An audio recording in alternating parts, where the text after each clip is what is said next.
ಮಹರ್ಷಿ ವಾಲ್ಮೀಕಿ ಆದರ್ಶಗಳು, ಅವರ ಧ್ಯೇಯ ವಾಕ್ಯಗಳು, ಅವರು ಸಮಾಜಕ್ಕೆ ಮಾಡಿದ ಕೆಲಸ ಕಾರ್ಯಗಳನ್ನು ನಾವು ನಮ್ಮ ಬದುಕಿನಲ್ಲಿ ಅಳವಡಿಸಿಕೊಂಡು ಅವರ ಸಾಧನೆ ಆದರ್ಶ ಆಗಬೇಕಾಗಿತ್ತು. ಆದರೆ ವಾಲ್ಮೀಕಿ ಹೆಸರಿನಲ್ಲಿ ವಾಲ್ಮೀಕಿ ಜನಾಂಗದ ಅಭ್ಯುದಯಕ್ಕೆ ಮೀಸಲಿಟ್ಟ ಹಣವನ್ನ ಕಾಂಗ್ರೆಸ್ ಪಕ್ಷ ತನ್ನ ಚುನಾವಣಾ ಖರ್ಚಿಗೆ ಬಳಕೆ ಮಾಡಿಕೊಂಡು ಭಾರಿ ಭ್ರಷ್ಟಾಚಾರ ಮಾಡಿದೆ. ಈ ಮೂಲಕ ಎಲ್ಲೂ ನಡೆಯದ ಭ್ರಷ್ಟಾಚಾರವನ್ನ ಕಾಂಗ್ರೆಸ್ ಪಕ್ಷ ಮಾಡಿದೆ ಅಂತ ಸಂಸದ ಬ್ರಜೇಶ್ ಚೌಟ ಆಕ್ರೋಶ ವ್ಯಕ್ತಪಡಿಸಿದ್ದಾರೆ.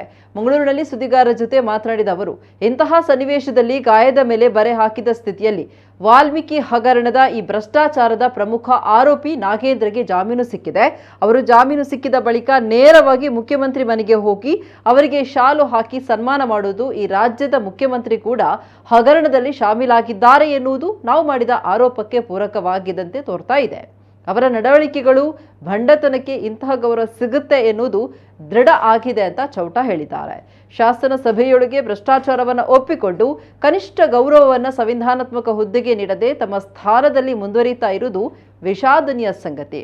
ಮುಡ ಹಗರಣದಲ್ಲಿ ದಲಿತರ ಭೂಮಿ ನುಂಗಿದ್ರೆ ವಾಲ್ಮೀಕಿ ಹಗರಣದಲ್ಲಿ ತೆಲಂಗಾಣ ಲೋಕಸಭಾ ಚುನಾವಣೆಗೆ ಹಣ ಬಳಕೆ ಮಾಡಿದ ಕುಖ್ಯಾತಿಯನ್ನ ಕಾಂಗ್ರೆಸ್ ಪಡೆದಿದೆ ಅಂತ ಆರೋಪಿಸಿದ್ರು. ವಾಲ್ಮೀಕಿ ಜಯಂತಿಯ ಈ ದಿನದಂದಾದರೂ ಅವರಿಂದ ಪ್ರೇರಣೆ ಪಡೆದು ಸಿದ್ದರಾಮಯ್ಯನವರು ರಾಜೀನಾಮೆ ಕೊಡುವುದು ಒಳಿತು, ಇದೇ ನಮ್ಮ ಆಗ್ರಹ ಆಗಿದೆ ಅಂತ ಹೇಳಿದರು.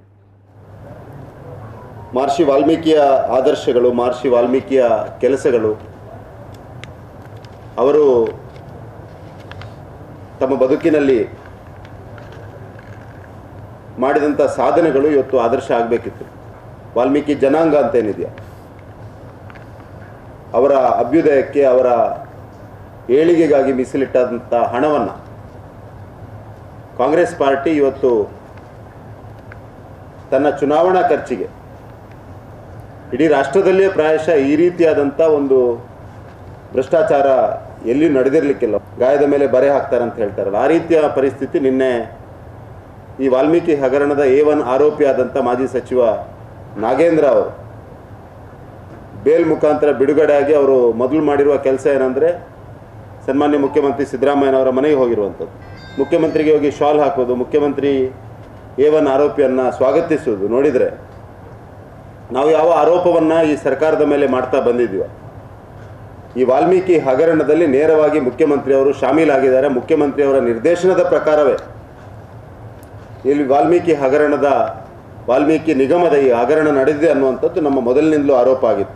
ಕಾಂಗ್ರೆಸ್ನಲ್ಲಿ ಈ ರೀತಿಯ ಬಂಡತನಕ್ಕೆ, ಈ ರೀತಿಯ ಭ್ರಷ್ಟಾಚಾರದಲ್ಲಿ ಒಂದು ಹೊಸ ಮಾದರಿಯನ್ನು ನಿರ್ಮಾಣ ಮಾಡಿದ್ದಕ್ಕೆ ಪ್ರಾಯಶಃ ಗೌರವ ಸಿಗ್ತದೆ ಕಾಣ್ತದೆ. ಆ ಕಾರಣಕ್ಕೆ ಅವರು ಶಾಸನ ಸಭೆಯ ಒಳಗಡೆ ಹೌದು ಭ್ರಷ್ಟಾಚಾರ ನಡೆದಿದೆ, 187 ಕೋಟಿ ಅಲ್ಲ 84 ಕೋಟಿ ಅನ್ನುವಂಥದ್ದನ್ನು ಶಾಸನ ಸಭೆಯ ಒಳಗೆ ಹೇಳಿರುವಂಥ ಯಾವುದಾದ್ರೂ ಮುಖ್ಯಮಂತ್ರಿ ಇದ್ದರೆ ಅದು ಸನ್ಮಾನ್ಯ ಮುಖ್ಯಮಂತ್ರಿ ಸಿದ್ದರಾಮಯ್ಯನವರು.